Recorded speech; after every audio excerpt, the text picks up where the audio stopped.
I mean, Wemby is the best thing that happened to the NBA since LeBron James in 2003. Real talk, and he checked all the boxes. He's the ultimate competitor on both ends of the floor, and with a beautiful performance throughout the whole course of this conference finals and the playoff to get his team to the NBA finals. For the past 3 years, the rest of the NBA has been telling itself the same comforting story about Victor Wembanyama asterisk. Not yet. Asterisk, sure, he's a generational talent. Sure, he's unlike anything the league has ever seen. But San Antonio doesn't have the right team around him yet. There's still time before the Spurs become a real threat.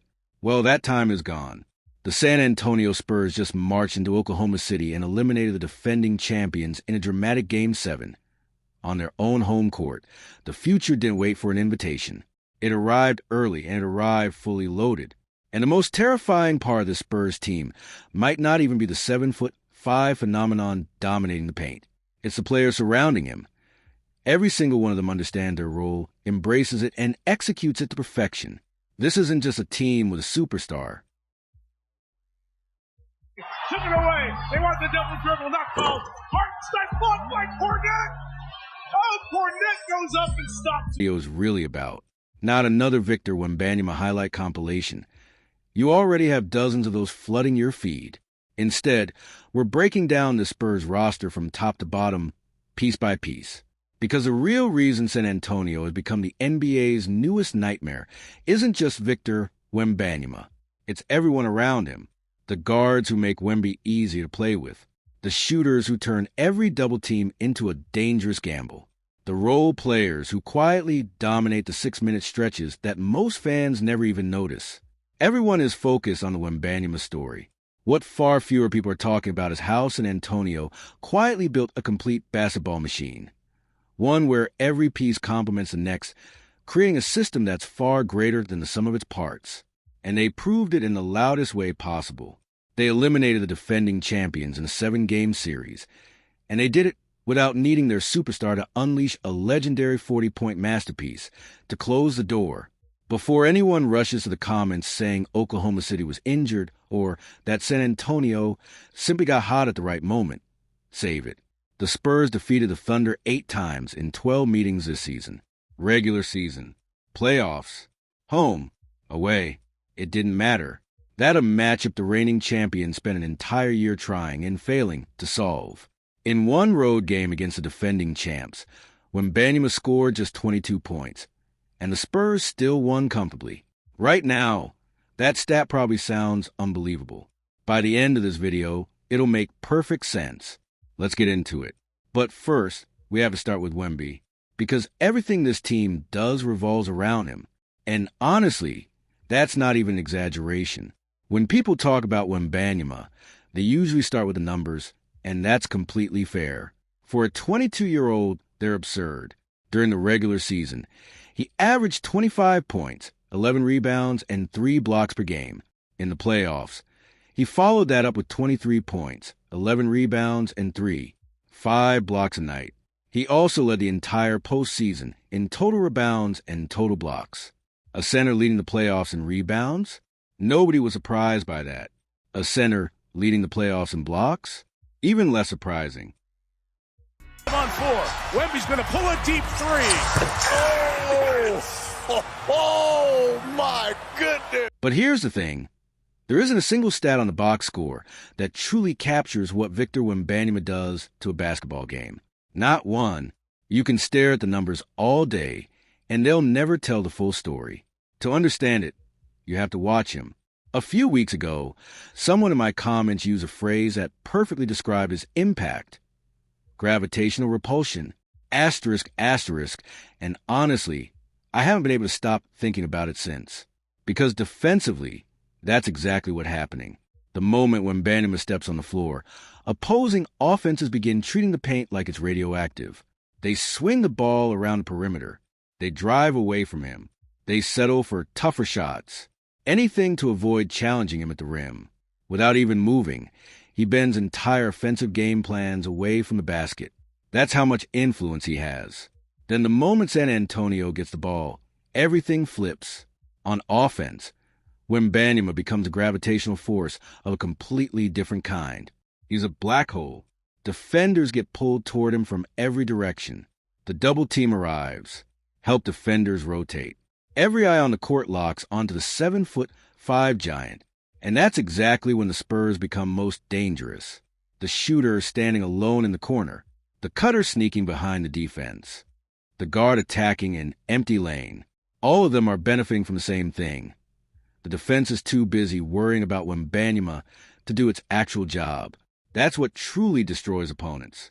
It was never just about his scoring. It's about what his presence allows everyone else to become. Think about it this way. When you have a player protecting the rim who can erase mistakes, cover blown assignments, and turn defensive breakdowns into highlight reel blocks, the other four defenders gain a completely different level of freedom. They can pressure ball handlers. They can gamble for steals. They can jump passing lanes. They can pick up full court. Because even if they get beaten, they know there's a safety net waiting behind them.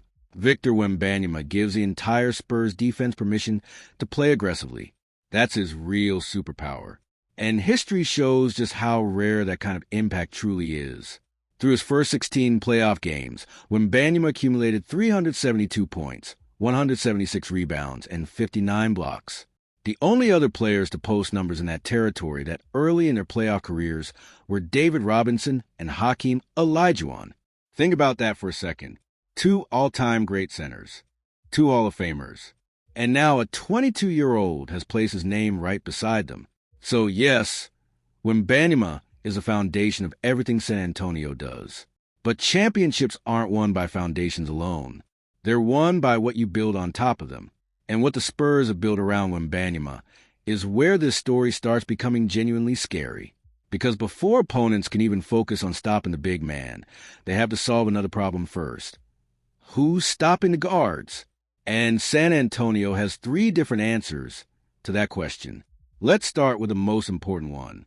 In fact, I believe he's the most valuable Spur not named Victor Wembanyama.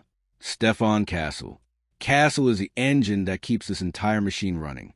Throughout the playoffs, he's averaging 19 points and nearly 7 assists per game while leading the entire postseason in total assists.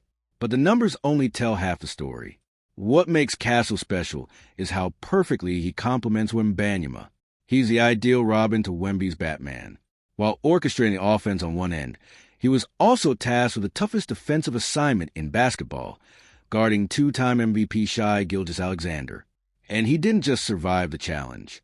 He made life miserable for him, holding one of the league's most unstoppable scorers below 38% shooting across the series.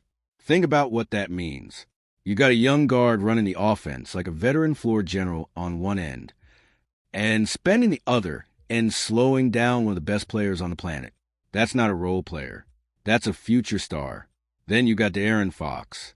And Fox is the pressure release valve for this entire offense. Whenever you build around a dominant big man operating in the post and short roll game, there are going to be nights when the offense stalls. The ball sticks. The spacing tightens. The shot clock starts bleeding away, and suddenly nobody can create a clean look. That's where Fox comes in. The moment things begin to bog down, he can take over. He gets downhill, collapses the defense, creates chaos, and either finishes at the rim himself or finds an open shooter. He's a stabilizer. When everything starts shaking, Fox is the guy who grabs the wheel.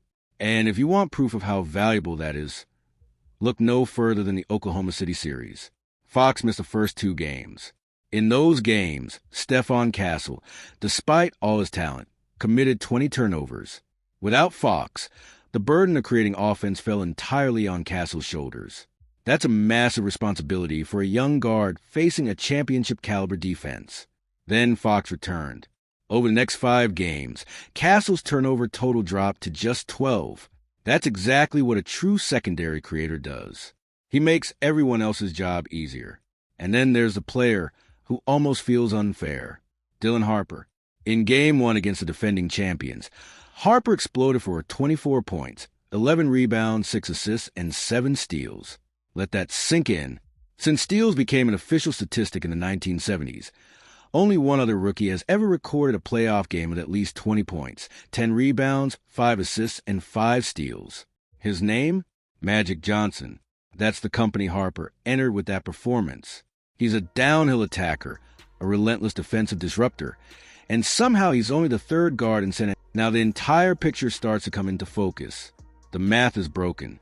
You can't fully commit to stopping Wembanyama, because the second you do, Fox, Castle, and Harper are ready to punish you. For years, opposing teams thought the formula would be simple. Just stop Wemby. These three guards are exactly why that plan doesn't work. But here's the truly brutal part. Let's say you somehow manage the impossible. You limit Wembanyama. You contain the guards. You survive the first two waves. San Antonio still has a third layer waiting for you.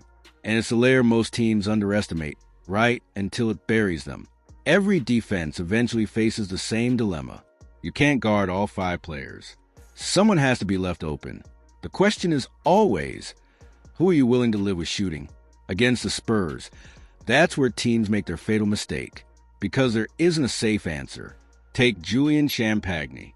Throughout the playoffs, he's knocking down nearly 40% of his three-pointers. Then in Game 7, with the season hanging in the balance, he delivered 20 points, hit 6 threes, and finished with the best plus-minus on the floor. That's not role-player production. That's game-changing production. Then there's Devin Vassell, the guy who somehow never gets enough credit. While helping slow down elite scorers defensively, he also shot better than 42% from three during the conference finals and came up with multiple clutch defensive plays when the Spurs needed them most. He's the definition of a two-way wing. Whether it's Jalen Brunson, Mikal Bridges, OG Anunoby, or whoever the matchup demands, Vassell can handle the assignment without becoming a liability on the other end. That kind of reliability becomes priceless in June. Then you have Sixth Man of the Year, Keldon Johnson. He's the muscle of the operation. When playoff basketball stops resembling chess and starts looking like a street fight, Johnson thrives. In Game 7, he scored 11 points in just 16 minutes, knocked down a couple of huge threes, and brought relentless physicality every second he was on the floor. Every championship contender needs someone willing to raise the intensity. That's Keldon Johnson. And I have to mention Luke Kornet, because in many ways, he perfectly represents what this entire roster is about. In Game 7, Kornet played only 6 minutes. 6. Yet during those 6 minutes, he delivered a massive rim protection play that stopped Oklahoma City's final serious push. One moment, one defensive stand, one possession that helped preserve the Spurs' lead. That's San Antonio. In a nutshell, everyone matters. No role is too small. Every player is prepared for the moment when their number is called. Then there's Harrison Barnes. His role isn't as large as it once was. He knows exactly what his job is. The future isn't coming anymore. It's already here. So let me know your final prediction in the comments below. And if you enjoyed this video, make sure to like, subscribe, and check out another video on your screen right now.